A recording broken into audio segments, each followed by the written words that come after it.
This episode of the ExploreVM Podcast was recorded live at the Wisconsin VMUG UserCon on April 5th.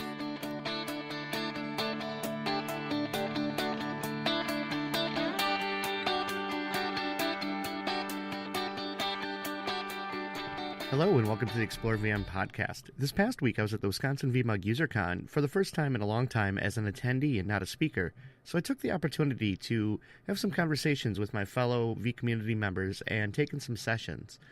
In this first group of interviews, I took a slightly different approach. Trusty Tascam and I were ambush interviewing people by just walking up with the microphone recording and starting the interview. Let's take a listen. So I'm here with outgoing Wisconsin VMUG leader, Erin Bolthouse. Erin, what would you say has been the best part of your time as VMUG leader? I would say definitely the people. The members is what VMUG's all about, and getting to know everybody and all the experiences that they have, bringing it all together and having the community, come together and talk about all kinds of different technology. It's amazing. And what would you say to anybody who'd be more interested in getting active in their local chapters? We always need speakers. You're working on a technology. You're the one who in the trenches who knows it. There's nobody better to speak up at a VMUG than our community. All right, and one last question. What career advice do you have for anybody listening? Oh, man. Get to know people. Be a little lucky. But most of all, be good at what you do. All right, well, thank you, sir. Yeah. All right, we are live once again at the Wisconsin VMUG, and I have just ran into the face of NSX, one Tim Davis. Hello, Tim. How's it going today? Good. How you doing? I'm doing good now that I've ambushed you with the podcast recorder. So, what's new in the world of NSX? Lots of good stuff. All right. Well, here's a nice a nice easy softball for you. What are some of the what's got you most excited? What's coming out? Looking forward to public cloud support with NSX, controlling native Amazon, native Azure, but still getting micro-segmentation as well as your stretch networking. Excellent. Outside of NSX, what technology excites you? What's on your radar? Not working. Smoking meats. There are ample amount of tweets out there that I've seen, that I've liked, that involve barbecuing and smoking meats. In the next group of clips, I sit down with a willing participant and one of the nicest people you'll ever meet in the V community, Mr. Ariel Sanchez Mora, to discuss the session he had just given at the Wisconsin VMUG, and then he turns the tables on me and thrusts me into an interview with another presenter from the conference. All right, so we just wrapped up a session here with Mr. Ariel Sanchez Mora about community involvement and giving back. And that's obviously something that I've been doing for quite a while. What has inspired you to really try to push people to give back and be involved? I think the overall positivity of my own experience is what has really pushed me. Like, I've had so much good experiences, people that have helped me out, free beer, great discussions, the whiteboard sessions, everything vCommunity-wise has been positive for my career. And I just want to share that out with people. Obviously, as an NEV expert, you're always trying to help others. But in particular, when somebody said, hey, you want to talk about this, I'm like, sure, yes, I love it, and I want to make sure that everybody can experience it. Okay. So outside of community involvement in VMware and VMUG, what other career advice would you offer to people? There's a lot that is common sense, but one of the things that I always stress about is making sure that everybody works together, that they try to build, right? So be positive, be frank, but be well intentioned, and finally treat others nicely, treat others like you expect to be treated. Everybody brings something to the table, everybody's valuable. So that's my main thing. Even if you think you're the best one in the world, there's somebody that knows more. Even if you think that you don't have anything to add, you definitely have something to add. Your experience is valuable. So just that thing where you are really trying to care for the other people, that's the one thing that I think permeates everything we have to do. And on the technology side, what's really got you excited right now? It could be work-related, it could be something completely out of left field. What in technology's got you excited? So the thing that I'm trying to learn, I've been trying to learn Linux for the last 2 years. I really think Linux is the future. I cannot wait until Windows dies and Windows updates dies. I hate Windows updates. But I really want to get to the point that I'm good with Ansible and vSphere. And I've even submitted some sessions to force me to learn about it in case I get picked. Yeah. Because I have some friends they use Ansible all day at work, and they always, they nab me and they tell me, hey, so what can I do with vSphere? And I honestly don't know. There's not a single person in Twitter that I know is a VMware representative for vSphere and Ansible. I know right. Jonathan Frappier, I know Mr. Les Smith Jr. They're phenomenal, they're amazing, they've done a lot of work with Kyle Ruddy with the APIs, but I don't think there's enough content on it, so that's what I'm trying to learn all the time. Okay. What about you? I don't know what you're trying to learn. So I'm doing a ton with cloud and AWS specifically, but definitely expanding into a little bit of every cloud I can get into, public cloud that is. I heard a term on a different podcast the other day. It was an inch deep and a mile wide. Yeah. And I'm like, okay, obviously I'm going to focus on one, but I want to be able to say, you know what, this might not be a great fit for AWS, but, it's going to be really great in Azure or GCP. Yeah, or having that perception, knowledge, distinction. One of the things I like about what I'm trying to do with Ansible and vSphere, it's a lot of API calling. Mm-hmm. So getting that on my tool chest of learning how to interact with APIs, I'm going to get really specific because it's vSphere, but I know that skill will translate well if the API changes, right? So right. I get it. Yeah, and I've done a lot in my professional life lately, kind of project client specific, working with Power CLI and trying to script things because it's it's a tens of hosts, almost 100 hosts, thousands of VMs, and if you need to make those changes, it's not something you want to click. Yeah. And Power CLI honestly has amazed me in how much Microsoft has let it run as itself. There's a PowerShell Summit that's coming up, and they're always releasing new things. I know that those guys are very much. It's not a dormant technology. It's a technology that gets reworked, and we saw that when they started working on Linux and Mac. So, yes, I really think Power CLI for us VMware admins, but PowerShell in general, it's still going to be here for a while. So, good thing to learn. Anything else to add? No. Follow me on Twitter at Ariel Sanchez Mora. Let me know if I can help you, and obviously try to hit us up on B Brownback. Let us know what you want to learn about. We're always looking for topics. All right. Well, thank you very much. Thank you. Ariel just ambushed me into an interview.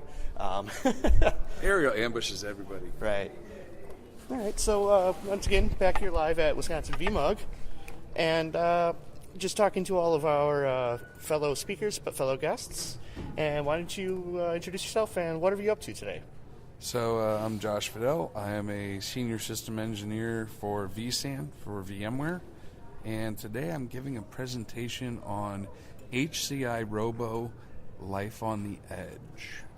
Excellent. And the field I work in, I see quite a bit with Robo environments. Why don't you go into a little bit of what you're going to be covering in your session?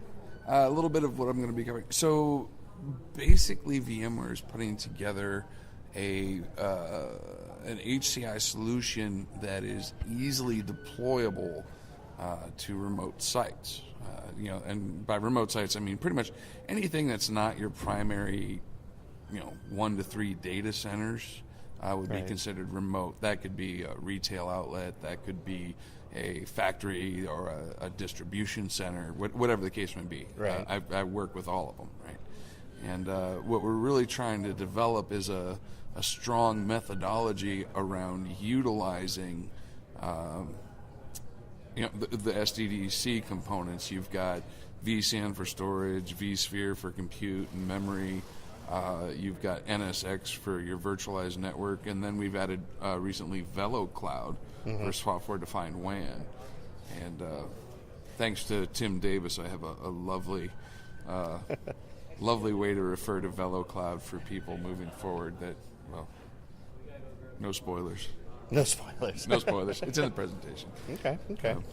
So it sounds like this is a VMware specific product. It's vendor like storage, compute agnostic, or are there preferred hardware pieces to it?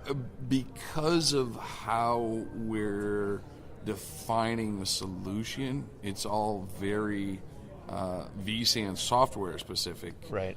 The hardware underneath, for the vast majority of it, we're vendor neutral. Right. Right.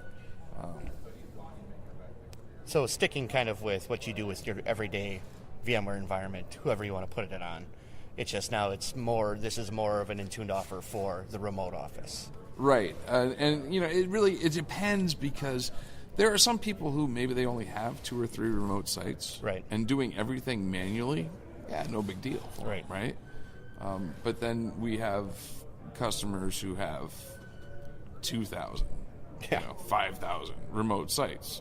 Manual process is not going to work for that. No. So we go into the whole, it starts and stops with, well, I wouldn't say it stops, but it starts, and then the finishing touches are vRealize Suite.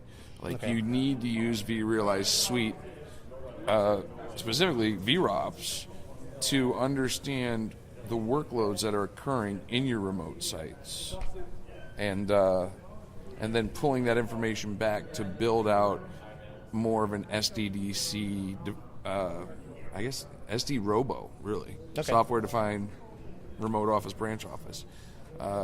So gathering everything, and then how are you going to define both your hardware and your software? How are you going to automate the rollouts? Let's face it, most remote sites don't have highly skilled technical people. Right. If you're lucky, maybe you've got like a level 2 engineer. Right. If you're lucky. And then a lot of these places, literally, deepest, darkest heart of Peru type places, they're lucky if they can get people to plug the right cables in. Right. Absolutely. So how do we overcome those challenges too? Right. Centralizing management, things like that. Gotcha. Okay. Well, so outside of what you're presenting today, what technologies got you excited? It could be work related. It could be something completely out of left field. What gets you virtual reality? Virtual reality. Virtual reality has me stoked. Okay. Ready Player One. Okay. Yeah. Right. And it's not hitting as big as I wanted it to. I really thought that would be kind of a turning point for people getting turned on to the whole VR perspective. Right. The other thing that's got me stoked about it is the HTC Vive Pro. Okay. Just recently came out, and it's supposed to be. The reviews I've read have been nothing but excellent. That's cool. And I'm actually in the market for a VR rig because I want to get my kids interested in VR at a young age, because I think that there will come a time when we don't have offices anymore. Right. By the way, commercial real estate, terrible investment over the next 10 years. Anyway, virtual reality, you put on your headset, you put on your gloves, you sit in your lazy boy at home, and suddenly you're in your virtual reality office typing away and having interactions and meetings. We don't need the physical as much anymore, right? Oh, especially as the technology gets better and better and more haptic feedback and et cetera. Yeah, and even with just the migration to work from home anyways. Exactly. It's just a natural step. Yeah. It's, more involvement keeps that team feel. If you're all in this environment working together, can see things together versus just a WebEx or a phone call or anything's better than Skype or WebEx, right? Yeah, absolutely. Zoom. Anyway. All right, well, I want to thank you for your time. Always a pleasure, sir. All right, thank you. Cheers. Hello, everyone. Once again, the ExploreVM Podcast is looking for guests for Season 2. We've got some great content lined up and want to keep the show rolling. Do you have a product, project, or solution you think can help others? Was your abstract rejected for a conference but you'd still like to present your idea? Or do you simply just wish to share your story? Please contact me at paul@explorevm.com or ping me on Twitter. Let the ExploreVM Podcast help your brand and help others grow. Now, back to the show. There's a unique aspect to the Wisconsin VMUG that I felt was important to cover. And a non-tech related topic, I spoke with one of the Wisconsin leaders about an initiative that they've been working on for the past couple of years. So at the Wisconsin VMUG, they're doing something a little bit different. Most VMUGs give away prizes to attendees at the end, which they're doing here, but they've done it a little bit different. Everyone at Wisconsin, when you check in, you get one ticket, and you drop it in a bucket with a prize. But then they have a charity here. You can purchase more tickets, and obviously the funds benefit the charity. So I'm here with Brian Kirsch. What brought on the idea to bring in a charity for the prizes? So it's about giving back to the community. So we know that people like to see the swag. They like to get the give bags, all that stuff. And this was an opportunity to actually utilize this type of giveaway in a charity event. So what we're able to do is work with a local charity, in this case War Dogs, which works with disabled military veterans, helping them get canine assistance. And so what they're doing is for $20 you get 5 tickets, so you get additional chances to win the prize. So this is a win-win. I think we have some great giveaways this year. We had some great giveaways last year. And it's just that opportunity to engage the community, show people a little bit more, get them talking. It's great for the charity. It's great for VMUG. And again, we're here to give back. Right. And I know you're a big dog owner. You're a fan of dogs. Yeah. I think this is the second year for War Dogs. It's the second year for War Dogs. Last year they came with the whole crew. Again, they did it this year. They are completely self-sufficient. They really brought their A game. They're starting to know us really well. And they're starting to know the technology. Okay. So they're able to sell the tickets as much as we can. People really enjoy giving back to canines, to veterans. It's just a huge win-win. All right. Do you see, and forgive me for forgetting, do you do anything with charities with your more quarterly meetings, or is this mostly just the big? It's mostly the larger meetings here because bringing people out is a little bit tricky. Right. So the local meetings are just a little bit harder to kind of get set up. Right. For that. So we kind of reserve it for the UserCons. Plus, we have a much larger slate of giveaways. Okay. So this gives a little bit of different prize for everybody. So there's always something for everyone. For those of my listeners who obviously are not here at the Wisconsin VMUG, this will air after the event, if they'd like to contribute to this cause, where should they look? So they can go to their website, which is wardogsmilwaukee.com. They also have a Facebook site, and through both those you can find links to contribute to this charity that benefits all of southeastern Wisconsin. All right. Well, I want to say thank you for your time, and thank you for this interesting approach to the giveaways and giving back to the community. You're welcome. Have a great day. Thank you. In the final segment of the show, I stumbled upon a few community members having a roundtable conversation. They were literally sitting at a round table. I dropped my recorder in the middle of Sean Massey and Nigel Hickey's chat, where we were eventually joined by another speaker from that day's UserCon. So, VMUG, tell me, Paul, how you got started in VMUG, if that was you found it on your own or someone showed you the way, or how did you get started going to VMUG and figuring out what it was? So my first involvement with VMUG came from when I was in college. When I was still going to school, I had a VMware, like a vSphere Introduction to Virtualization Technologies course. Right. And the instructor was big into VMUGs. And there was actually a VMUG meeting at the college. So my first one that I went to, he said, anybody in my class go to this, it counts as homework. Cool. So I went, and, of course, I was really into the technology through the coursework, so it was interesting to see this whole community around. Yeah, that's cool. So I'll go, and then you should go, Sean. I want to say that I had found it just from the VMware pages. I think I'm floating around in the community when I first started, playing with vSphere. And I knew of it, but I wasn't the type to be I need to go to that meeting or that meetup. And I worked with a network guy that always called them junkets. He's like, I'm going to the Cisco junket. I'm going to this, right. monowall, firewall stuff today. I'm like, okay, cool. And then I realized, okay, I should probably go check this out. And I was kind of the nervous, I don't know anyone there. I'll just kind of, it's at Top Golf. I guess it'll be cool, Right. I'll go and I'll swing a club around. But I dragged my boss with me, and he ended up winning the VMUG Advantage and gave it to me. Oh, nice. He's like, I don't need this. I'm the vice president. I'm like, well, thanks for coming and winning that. Right. So that kind of got me started, and then I kept up the cadence and trying to go every quarter when they had them, and then became friends with leaders and kind of went from there. So. Good deal. Sean? So I don't remember exactly how I learned about VMUG and that there was a meeting, but I don't remember if it was Twitter or LinkedIn or something like that, but I do remember it was 4 jobs ago. We were about to do a big VDI project, and there was a meeting that was in the Fox Valley, probably a mile from my house, right, before we kind of settled on the locations we currently have. And so I grabbed one of my coworkers and said, hey, we should go to this, because he lived like a mile from me too, so it's like it was right in our backyard. And then just kind of got started from there, and started going to different meetings, and then eventually there was something put out on Twitter by one of the leaders saying they were looking for community presenters, and I had a topic. So I volunteered. Now, the date of the meeting, I couldn't make the original one, but they penciled me in for a future meeting. And then that's kind of how I got my start of darkness. That's awesome.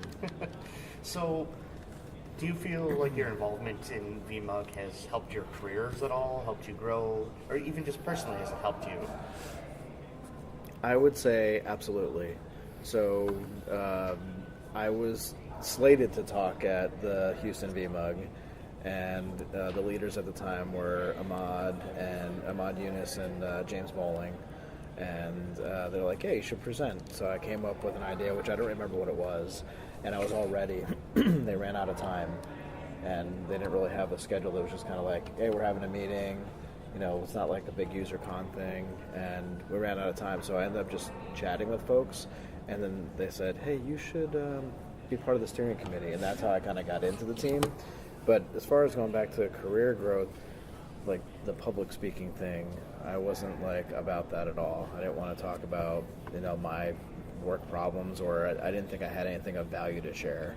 So I always thought like, oh, someone's going to fact check me while I'm up there, and that was my first fear. So it took a lot to even just get that presentation ready. Even though I didn't do it, I was almost relieved that I didn't do it. I'm like, thank God I didn't have to do that today. But yeah, I think that was the main focus, was speaking. The next part was meeting people, and you start to meet people that are the same as yourself. They have the same problems, the same issues. Maybe they fixed something you didn't, and then that led to meeting people in other communities outside the state. So it was very beneficial for my career, and my boss supported me a lot to go. You know, anytime I could bring back, hey, there's this new thing that's coming out, he was like, that's valuable. So it's just like, he's like, and if there's a book, you know, buy the book that goes with it. You know, I'm like, there's no book, but I'm going to go every month. You know, so yeah. So, you know, I would say it's been extremely valuable. Being a part of the community in general has opened a lot of doors. absolutely. And what I would say is, like, so it started with going to VMUGs, then it moved, you know, you present once, and then you go, hey, you know, there's something here, I'm going to start blogging about this. Mm-hmm. And then blogging leads to Twitter, and Twitter leads to more presentations, and more presentations lead to... Anyway, it ends up leading to the dark side. So, as Nigel would know. But it definitely opened doors. Once you start putting yourself out there and sharing what you know, you start to meet more people, and that helps you open doors. I got my current job because something I had live tweeted a V Brown bag, and I got to meet Brian Sir, who became a mentor of mine, and that opened a door to a career opportunity. And you know, it led me to where I am today. So, what of today's sessions that you attended, or you know, maybe didn't even get a chance to see, what was the topic that kind of piqued your interest? Beer. There were a couple of sessions here handing out malt beverage rewards for questions being asked. Right. So I know that makes me sound a little bit like an alcoholic, but you know, for me, In moderation. So I was actually one of the people handing out beer. Full disclosure. Yes, full disclosure. So for me, it's not so much the topics that are being discussed at the VMUGs now. It's more about the community, right? I feel like I've gotten to a point, and maybe Nigel, you would agree with this as well, maybe Paul, you would agree as well. I feel like there comes a point in your career where it's less about seeing what's on the PowerPoint slide and just interacting with your peers. Yep. Right. And whether it's in a session or out of a session, you know, helping people answer questions, or, you know, helping them find the answers that they're looking for. Right. Yeah, I'd have to agree with that. So I presented today, and along with enjoying presenting, I like when people interact. Right. You know, we always ask the questions, do you have any questions? But it was nice that people were raising their hands before we asked that. So, and then afterwards, you get those 2 or 3 people that come over with maybe a specific question. And then they're not just taking the answer, they're doing the right thing with, you know, like, oh, this is great, I'm going to follow this blog, or I'm going to do this that you said, or like, oh, you wrote about that? And I'm like, yeah, I wrote about it. It's like a year old, but it's still relevant if you can go look at it. After your session, someone asked me about something about user environment manager, and we had a conversation. And during mine, it makes it easier for me to present when people are coming back and forth. It's a better conversation than just me talking at people and saying, hey, you should do the VMware stuff that I'm talking about, you know. So Tell me what you've learned, right? As we talk about this, share your experiences. It definitely makes for a more interactive and more exciting session. And we do have another presenter in earshot. Maybe we can get him to walk over and jump on this session. We're getting a little bit of a dirty look, but I think he's going to cave. And he's caved. So, Why did I not know that this was going to it was either going to happen, you were going to come to this circle, or I was going to end up over there. So, You know, what started off here was somebody yelling about it being a private conversation, so I figured I'd just eavesdrop from a distance. Oh, no, so that was only for Matt. All right, so we've now been joined by Mr. John Hildebrand, who gave a very interesting session this morning. Okay, you know what? I'm going to get the title. Why don't you go ahead and give us the title? Well, somehow VMUG lets me get away with doing something called a non-technical talk about DevOps and IT culture. What I found interesting was that you touched on DevOps and how there's a lot of DevOps that needs to be cultural shifts. Mm-hmm.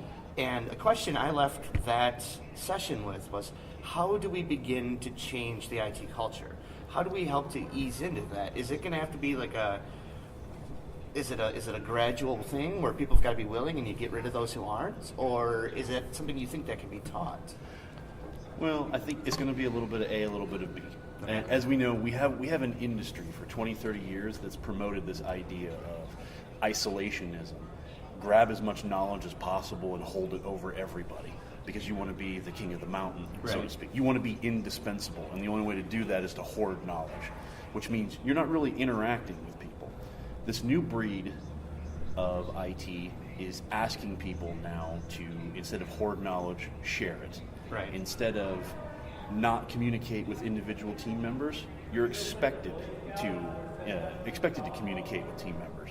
So I think a little bit of it is that there is going to be some rewiring, some reprogramming that a lot of people are going to have to go through, but I don't necessarily think it's going to be that hard except for some individuals. It's not, I would say a vast majority should be receptive to at least now putting a little bit of trust into a teammate. And to some degree, where you end up doing this is you got to start small. And one of the things I pointed out in my slide deck is that it's on the individual to start making some changes. You can't be mandated from the top down. I mean, one of the things here is it's a complete difference between, say, military-style command and control. Right. You're not going to be able to sit up from up high and have a CEO say, you must communicate with that person next to you. That's not really going to work. No. But to at least branch out, have one of the most effective things you can possibly have happen, lunch and learns, things like that force everybody kind of on the same page. it's a great idea.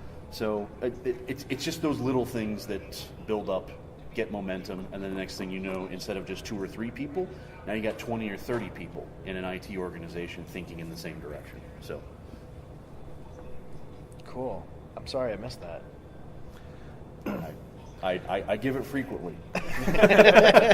No, and it's a really good conversation. I remember seeing it at the Indianapolis UserCon last summer, and that's part of the reason why John was able to join us today, is because having seen that presentation and see the value in it, it was worth bringing here.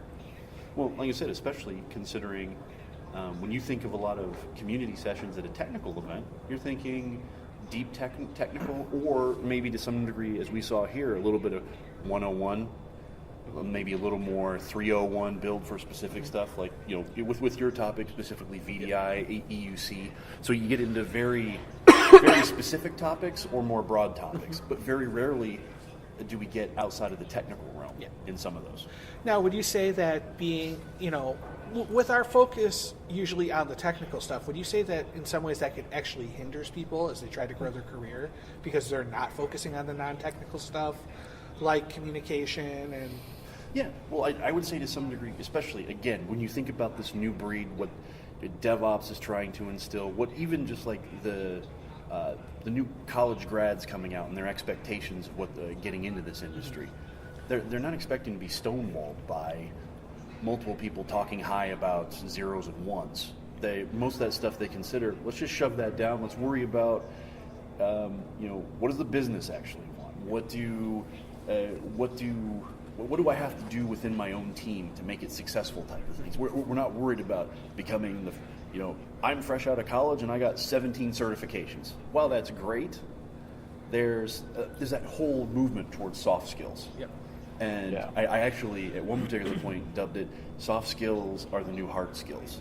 Because the expectation is you're supposed to at least be able to have a conversation. Yep. Stand in front of somebody and articulate your point without resorting to childish retorts. Yeah, your point is absolutely valid, John. I mean, the soft skills are like super important. Like, I think this goes back to the VMUG. Like, I didn't want to present. I was scared to present. Then you start presenting, and it's a little bit easier.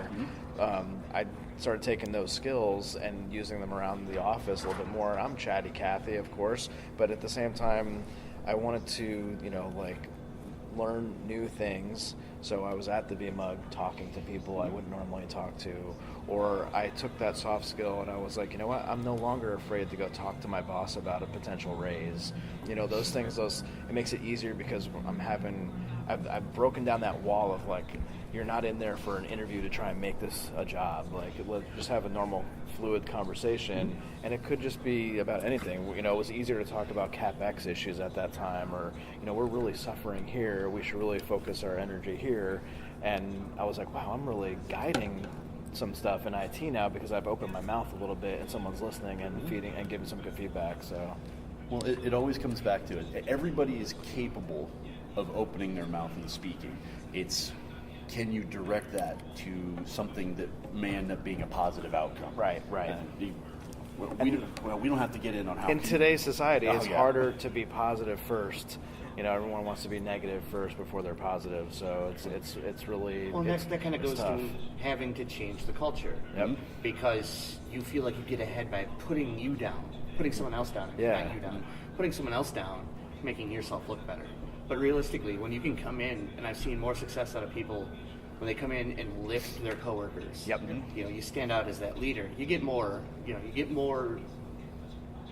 can't even think of the word I'm looking for. But the saying goes, "A rising tide lifts all boats." Right. And if you come in and you can be I don't even want to say necessarily be a leader, but be somebody who's open and shares. And make some of those small cultural changes, then everybody's better off. Right.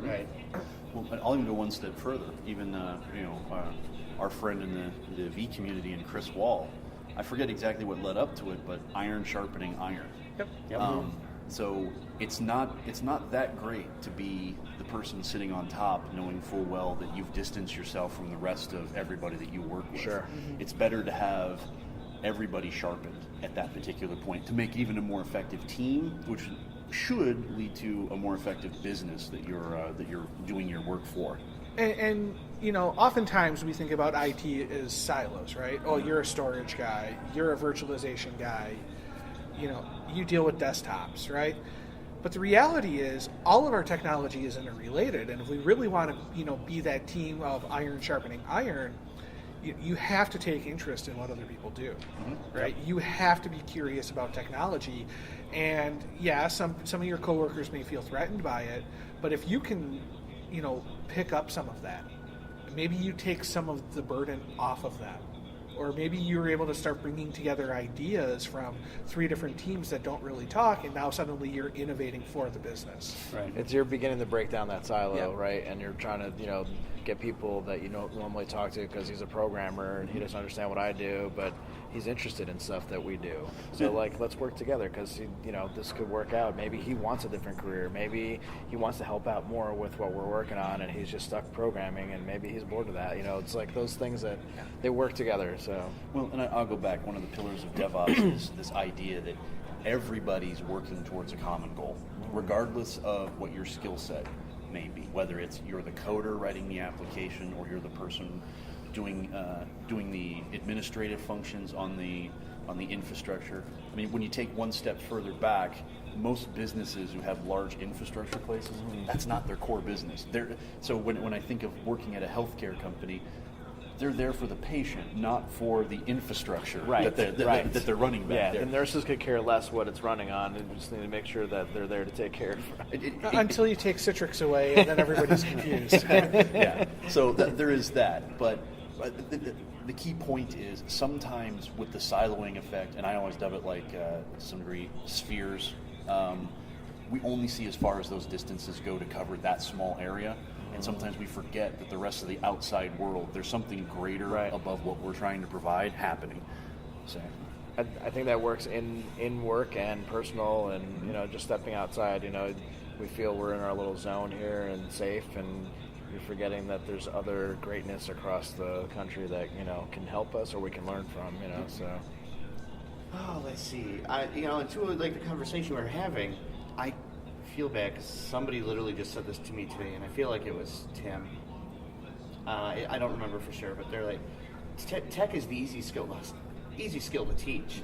You got to find the right people with the right mentality, the right drive to learn. Everything else can be taught, but you need that desire. You need that type of person to help build that culture. Yeah, and I think when I think a little bit about, say, interview processes, and even if you've been on the other end and somebody's trying to interview for your particular company to get into it, I find myself not necessarily asking, which is ironic considering you just said the easiest thing is learning the tech, but we dub that the hard skill. Right. So in fact, what I end up asking them is more, how do they interact with their team? Or to some degree, maybe to kind of seed a little bit of the question, I want you to ask me related to what actually goes on in the trenches. Because, I can reveal a little bit, but not necessarily everything, but there are some easy things you can get out of, say, interview processes that can give you a good idea of what type of culture you're in for. Because God knows the last thing you want to do is sign the employment contract and find out, I made a mistake. Right. This place is the worst. Right. It's hard enough to get in. Sometimes it's harder to get out. Yeah, exactly. Well, that's it for this show. I will be recording similar episodes at upcoming VMUGs, as well as at conferences this summer. I'd like to thank everyone who participated, willing or not, with their interviews. And I'd like to thank you for listening. If you've got a topic or idea for the show, or would like to be a guest on the ExploreVM podcast, please reach out to me on Twitter at ExploreVM, email me, paul@explorevm.com, or facebook.com/ExploreVM. Once again, thank you for listening.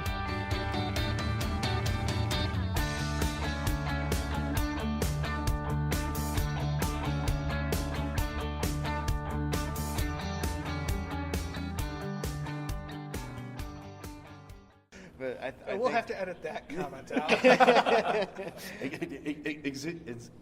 Exhibit A in the upcoming federal trial. Answer the phone.